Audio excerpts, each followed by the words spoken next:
Jaehaerys called the Great Council to prevent a war being fought over his succession. For he knew the cold truth. The only thing that could tear down the House of the Dragon was itself.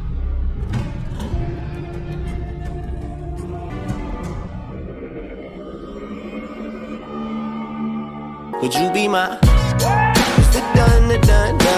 I still got a lot of shit to learn.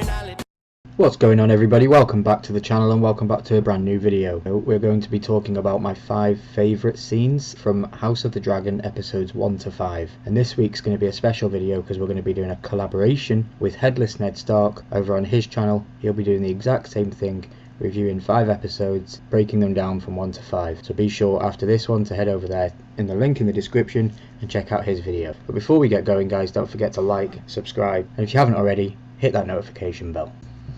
Okay, so first we come to my favourite scene from episode 1, and I've got to say it's this scene right here. It's the scene pretty much right at the beginning where the dragon is being flown by Rhaenyra and it's being flown through King's Landing. As you can see in the distance, we can see the great dragon pit of King's Landing that was just ruins in the original show, so it just gives me chills, it gives me amazing vibes. The music that is accompanied with this scene is just phenomenal. I can't say anything bad about this scene whatsoever, and for that it gets my top scene from episode 1. This is Game of Thrones. Honourable mention to this scene right here. This is King's Landing looking absolutely majestic. Just thought I'd point that out as it was hard to choose from this scene and the scene that I just mentioned. Okay, on to episode 2, and I've chosen this scene in particular. Before we see this scene in the we can see that Viserys and Otto shut down Rhaenyra for trying to talk at the small council. So when we cut to this scene, we find out that Ryan Redwine has just passed away from natural causes, and Rhaenyra is here to choose a new suitor for her Kingsguard. Otto chooses candidates from House Corwin, Mallister, Corbray, Rowan, Krakenhall, and Tarly in the green down on the right there. And the Tarly family,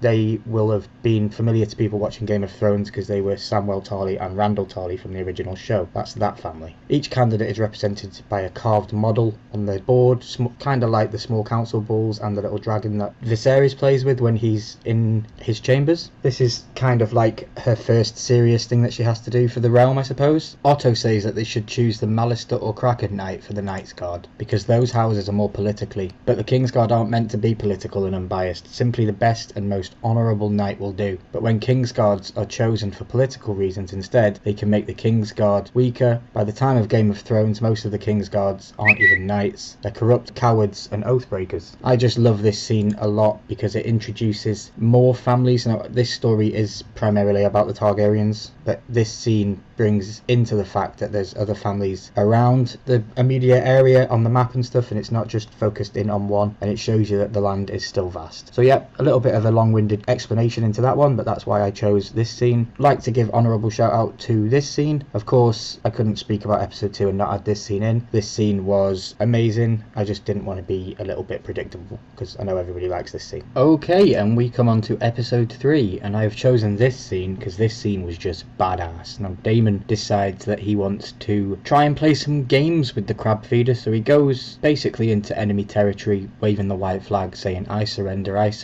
and it's just an absolute massacre. I can't think of any other word. Massacre would be the word. He just decides that he's not surrendering. The white flag was for the crab feeder himself. Obviously we break down the scene in the live show that we talk about, and you know how many arrows can miss the dude. Obviously it's made for television, it's made to be exciting, it's made to be thrilling, but it was just badass of Daemon. All the way through this scene, I don't think Daemon spoke. If I am wrong, then please say in the comments, but I might be mistaken to think that he doesn't actually speak in this scene whatsoever. And for honourable mentions, at the end of this scene, Daemon comes out and he's looking absolutely messy, blood all over his face. Unfortunately, we didn't get to see the crab feeder die on screen, but it did give me a little bit of thinking as to thinking maybe does the crab feeder have grayscale, because that was something that we all thought that might be something he had. So then that went down the question line as to I wonder whether Daemon could get the grayscale from the crab feeder. So look, stay tuned for that one. I wonder if that one will become something in the future. But yeah, I just wanted to say that this was my favourite scene of the episode. Absolutely loved it. I love the moments in Game of Thrones and House of the Dragon that leave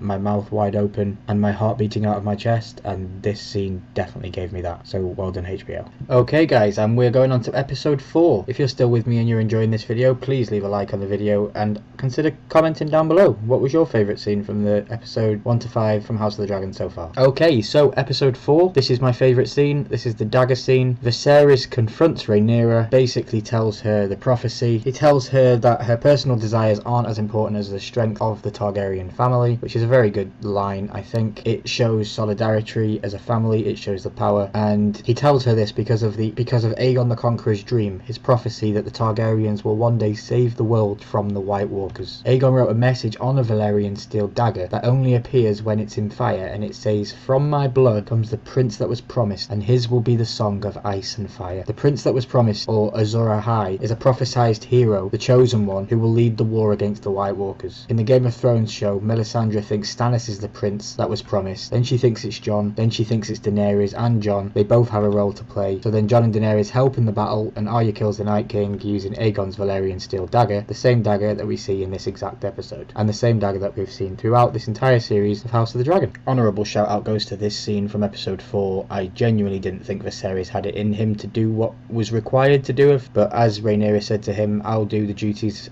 I'm required of if you do the duties that I require you to." So yeah, as we can see in this scene, he is removing the hand privileges from Otto Hightower. Will that be a good thing or a bad thing?